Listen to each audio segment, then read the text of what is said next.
आता गुढीपाडवा आणि चैत्र नवरात्री असल्यामुळे मी ना दरवेळेस घराची पूर्ण साफसफाई करते, म्हणजे जसं की आपण दसऱ्यामध्ये करतो ना, अगदी तशीच.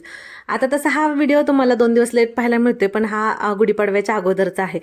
बाकी सगळी तर माझी मोठी कपडे वगैरे सगळी धुवून झाली होती, फक्त काही छोटी मोठी बेडशीट वगैरे राहिली होती, सोफ्याचे कवर त्या सगळं धुवायला काढलं होतं. आणि तसंही तुम्हाला माहित होतं कॅनलला पाणी आलं होतं, तर म्हटलं पाणी आहे गोडं, तोपर्यंत सगळी साफसफाई करून घ्यावी. आणि जरा सणासुदीला कसं सगळं घर साफसुथरं असलं की नाही, मग जरा सणाचा उत्साह पण असतो आपल्याला जास्त, हो की नाही. मग त्याच्यामुळे इथं मग सगळं बाकीचं आवरून घेतलं. मग इथं आत्तीनी मला कपडे सुकायला टाकायला मदत केली, तर दोघींनी इथलं बाहेरचं सगळं आवरून घेतलं.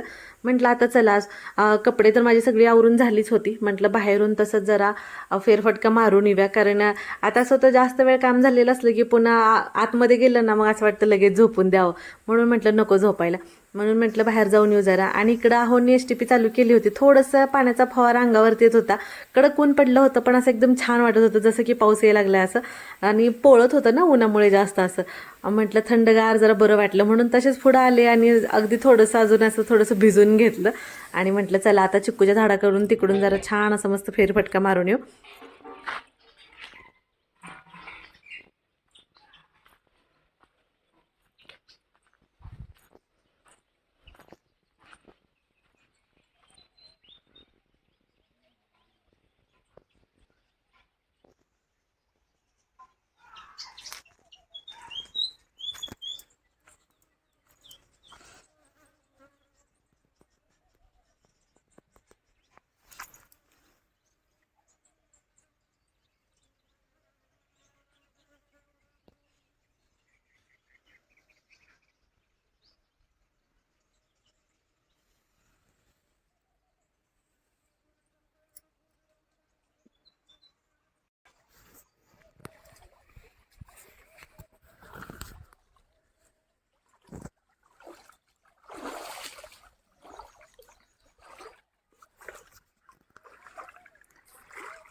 काम मी धुवून देते तुला, तू पालत घाल त्याच्यावर इथं वरती.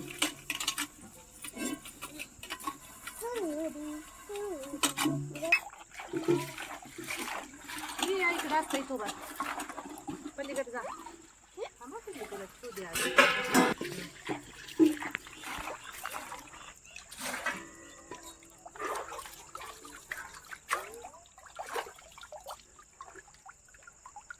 कडला ठेवा, थोडासा बाहेर ठेवा, हवा जाते. ठेव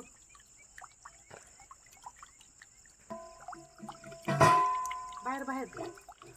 हां बस बस. आता इथं ना संध्याकाळीच मी सगळा पसारा काढला होता.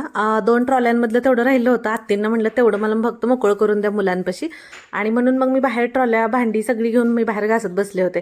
आता संध्याकाळ होती, पण बाहेर सगळेच आहो मामा सगळेच बसले होते.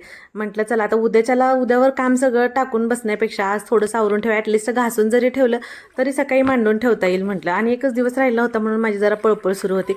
सोबत मुलांचे एक्झाम सुरू होते, त्यांचा अभ्यास पण मला घ्यायचा होता. तर आरोला आणि असताला इथं मी भांडी धुत होते आणि इकडे साईडलाच त्यांना दोघांना वाचायला मी बसवलं होतं. म्हणजे एका वेळी दोन्ही कामं माझी सुरू होती. म्हणजे आहोंचं पण लक्ष होतं, ते पण घेतच होते, पण आता अगोदर हे माझ्याजवळ बसले होते. परत आहोंनीच घेतला नंतर त्यांचा अभ्यास, आणि ते दिसत होतं मन लावून अगदी अभ्यास करत होते. पण मुलांकडे बघितलं ना, आपले लहानपणीचे आणि एक्झामचे दिवस आठवत होते. छान वाटत होतं, म्हणजे थोडासा थकवा गेला त्यांच्याकडे बघितल्यानंतर.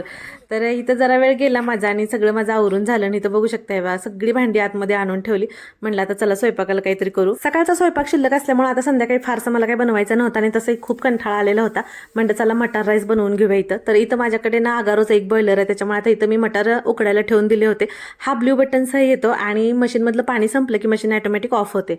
सगळा स्वयंपाक तर आवरून घेतला. त्याच्यानंतर इथं किचनमध्ये बघा थोडंसं साहित्य राहिलं होतं माझं ठेवायचं, ट्रॉल्या वगैरे सगळ्या मांडून घेतल्या होत्या. आणि इकडं लगेच मग कपाटामध्ये सगळे डबे वगैरे सगळं मांडून घेतलं व्यवस्थित. एक एक करेपर्यंत बराच टाईम गेला, पण म्हणलं ठीक आहे आता सगळी साफसफाई झाल्याचं समाधानी असतं आपल्याला, हो की नाही. तर चला मग कसा वाटला ब्लॉग नक्की कमेंट करून सांगा, आणि व्हिडिओला तर लाईक शेअर सबस्क्राईब करा. बाय.